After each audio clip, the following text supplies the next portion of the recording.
SSD나 HDD를 추가하려고 할 때 전원 케이블이 보이지 않는다면 일단 본체 뒷면이나 바닥을 잘 찾아보세요. 대부분 1개에서 2개 정도는 여분이 있거든요. 물론 아주 저가의 파워를 장착했거나 디스크가 이미 여러 개 달려있는 경우, 또는 팬이나 기타 다른 장치에서 사용 중인 경우는 남은 전원 케이블이 없을 수도 있습니다. 그럴 때는 인터넷에서 Y자 전원 케이블이라고 검색해서 구매하시면 돼요. 가격은 보통 1,000원에서 2,000원 사이입니다.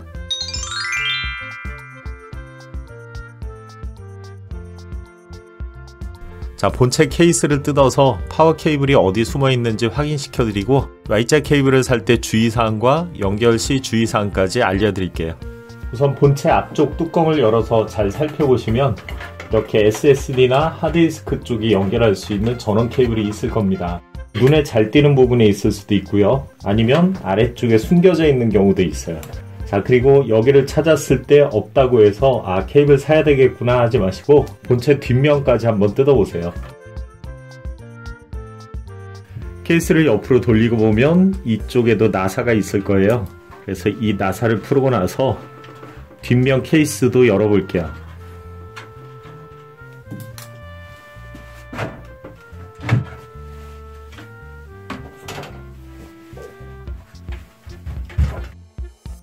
선정리를 깔끔하게 하기 위해서 이 뒤쪽에 숨겨놓는 경우가 있고요. 그리고 SATA 디스크에 꽂을 수 있는 전원 케이블 말고 이렇게 생긴 커넥터가 있을 수도 있는데 이건 옛날 ID 방식의 하드디스크에 연결하는 케이블이에요. 만약 이런 케이블밖에 없다면 Y자 케이블을 구매하시거나 변환 케이블, 젠더를 구매하시면 돼요.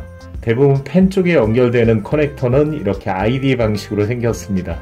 자, 그래서 연결하실 디스크가 SATA 방식이라면 이렇게 생긴 전원 케이블이 있어야 되고요. ID 방식이라면 이렇게 생긴 전원 케이블이 있어야 돼요. 저런 게 없는 분은 Y자 케이블을 구매하셔야 되는데 먼저 기존 디스크에 연결된 전원 케이블을 빼서 모양을 살펴보세요. 기존 디스크에 연결되어 있던 전원 케이블이 아래와 같이 생겼을 경우 추가 디스크가 SATA 방식이라면 이런 제품을 구매하신 후에 이 부분을 여기에 연결하시고 기존 디스크와 추가 디스크를 이 부분에 연결해 주시면 돼요.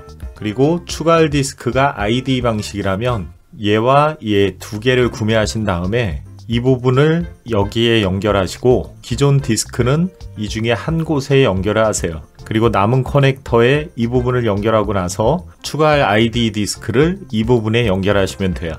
기존 디스크에 연결되어 있던 전원 케이블이 이렇게 생겼을 경우 추가 디스크가 SATA 방식이라면 이런 제품을 구매해서 이 부분을 여기에 연결하시고요. 기존 디스크는 여기에 연결하시면 되고 추가 디스크는 여기 연결을 하시면 돼요.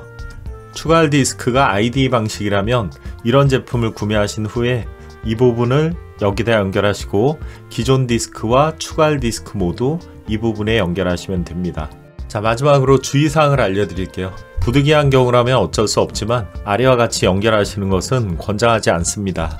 HDD 2개를 같은 전원 케이블에 연결하거나 HDD와 SSD를 같은 전원 케이블에 연결하는 경우, 그리고 시스템 팬과 디스크를 같은 전원 케이블에 연결하는 경우, 그러니까 한마디로 말해서 전기를 많이 소모하는 제품들을 같은 케이블에 연결하시는 건 좋지 않습니다.